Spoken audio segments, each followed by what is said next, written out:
What's up, homies, and welcome to the Monkey Making Misplaced channel. I'm your host, Kat, and today I'll be doing a Gandeeva deck profile.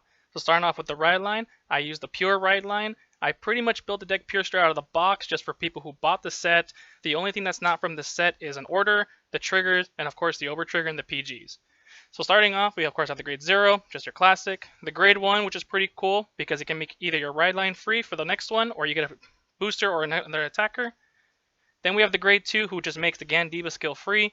And what he does for a CB, you look at the top, you choose 5 circles from your opponents, different grades, and then you flip the top 5, you look at the rear guards, and if they match, you get to retire. And every time you retire, you get to bind a card. And the reason you want to bind cards is because the moment you have 5, he gets a crit, and for every bound card, he gives a front row +2. So it just scales a lot, and even if you miss Persona Ride, you can still hit magic numbers and just hit pretty hard. Going on with the grade 3s, we of course played 3 more Gandeevas. He is your main grade 3, the main boss unit.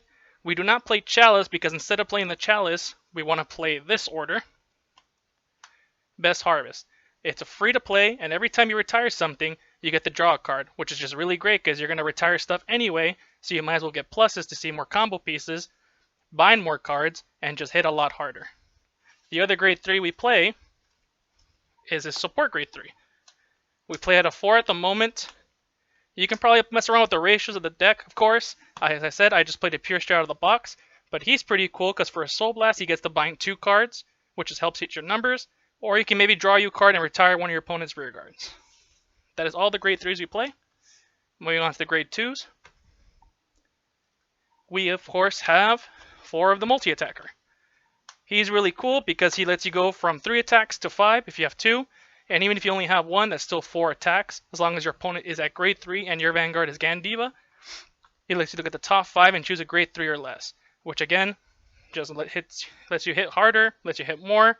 You can hit this, bind 2 more cards, or you can hit the next grade 2 we play. And he's pretty cool because for a CB, he allows you to retire, or again, just bind and draw. He might get replaced with the promo, but this is what we have at the moment. He's pretty good. And you just want to play as many cards that allow you to bind because you want to just rack up numbers. And of course, hit that magic 5. And that's all the grade 2s we play. Moving on to the grade 1s. Now this is the one people don't play. What he does after he boosts, as long as a unit was retired this turn, you get to bind him after he boosts, draw a card, and that just helps with the numbers because he adds 2 more, and then it lets you filter because it lets you draw another card. Personally, I've been liking it a lot. I can understand why people replace him with maybe like the Meteor Dragon because that helps you with the Ava matchup. There's a grade 2 Dinosaur that lets you think he gets power and draw a card. I just wanted to build it pure at the moment. I will probably be testing out other stuff later on. But I think this is good as a starting baseline for people who are just maybe getting into Vanguard and starting with this set. It allows you to just build a deck straight out of the box, which just makes it a lot easier for newer players to get into the game. The next 4, of course, the Countercharger. Probably one of the best Counterchargers in the game because it's free. After you boost with him and then you attack with Gandeeva, he binds himself just to give you a countercharge. There's no other cost, there's nothing else you have to do. You essentially just play the game and you get a free countercharge. So that allows you to get 2 more power to the front row, or if you haven't hit the 5 yet, this will help you hit the 5. Honestly, is an extremely good card. I don't see why you would play any less than 4 of him. I've seen some people play 3, but you can mess with the deck as much as you want. I just feel like countercharging is very essential because at the moment we use 3 cards that have CB costs. And if you want to play other tech cards that maybe have CB cost, he's just going to help you return that cost. And for the last grade 1, we of course have 4 PGs. I don't have Elementaria myself personally, but if you have one, you can go ahead and replace one. I mean, I just don't have one. If I did, I probably would play it. It's just a good PG as well. But the good PGs, just because it's staples. And moving on to the triggers. Now this deck draws a lot, so we do not play draws.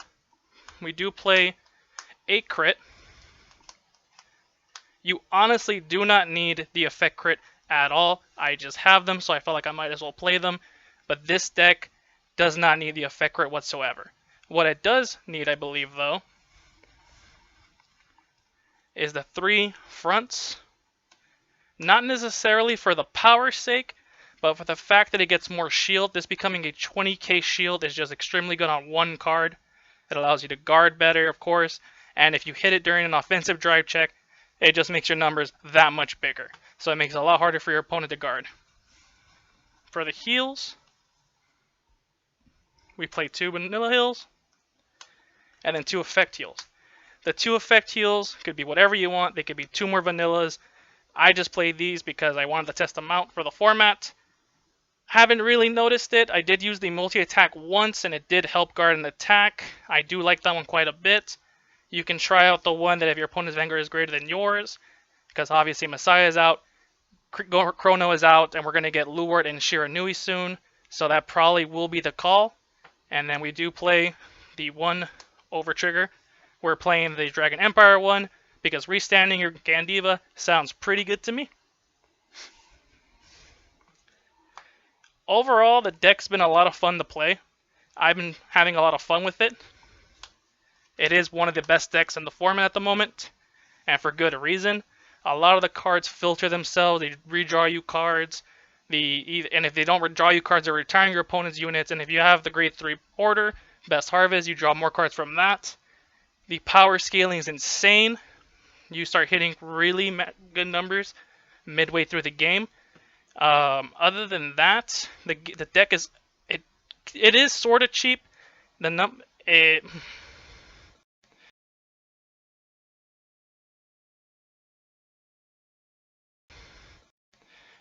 Currently, the deck is kind of pricey at the moment. I think people are just inflating the price a little bit on it, but I think the deck will get cheaper at some point in the future. But there are some other options you can play. So for as far as flex spots, you can maybe play around with the number of the grade 2. This grade 1 is definitely the one people keep switching out. And maybe you want to lower the number on the grade 3. I personally like him at 4, but you can do whatever you want with the deck.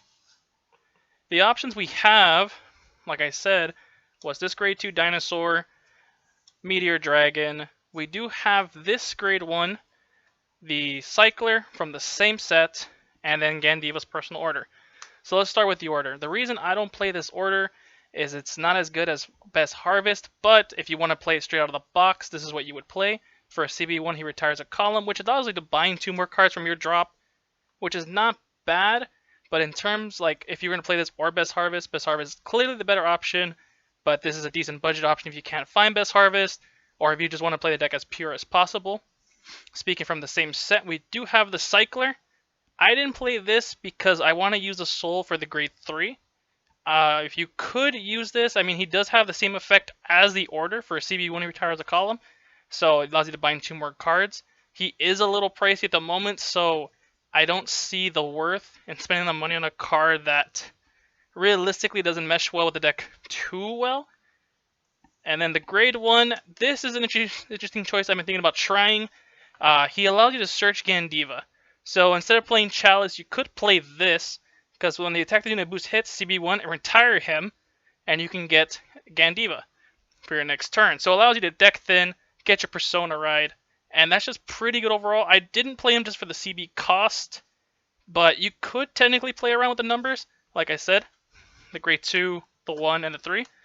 I would maybe cut down on the grade 1 for him, just so it's, still a booster and stuff. But I just like this one at the moment more. Meteor Dragon is a card you would get if you want to spend a little bit more money on the deck. He's about a $20 card, but he's really good against the EVA matchup because he makes so that units in a rearguard circle don't have abilities, which gets around the order, which is really good because it takes away their ability to intercept. But like I said, it is a $20 card. You might want to play 4 of it. That's kind of pricey, and I didn't really feel like wasting all that money on it. I also wanted to play the deck as pure as possible. And then we have this grade 2, which is a good budget option. He is a dinosaur some people play. When the attack hits, he retires himself, you draw a card, and then you retire a unit from your opponent's side, which allows you to bind a card from your drop. That's pretty good. I just didn't really think he was better than any of the cards in Gandeeva's support, but I know some people are playing it, so you can definitely give this guy a try if you have some. But that is the Gandeeva deck. As far as matchups go, he has a pretty good matchup overall against everybody. There's not a lot of decks that can really counter him, because to counter him, you would just not have to call a board. But if you're doing that, you're not really aggressing towards Gandeeva again. It's himself. So, the worst matchup, maybe Ava, just because of the order. That does kind of hinder him a little bit. Ava also hits pretty hard and gets a natural crit. That is also why I do like to play the heal I play, because if for the crit it gets a 25k shield, that's also really good against Messiah, against the Gandeeva Mirror. So that's kind of why I like that heal at the moment for the format. The Bob Saga Ryline could also be really good, because it can get you the shield from deck, which is deck thinning, and it allows your Ryline to be pretty much free. Like I said, I'm playing straight from the box, and I have been enjoying this Ryline a lot, but I am going to test this deck out a lot to see just for the future format.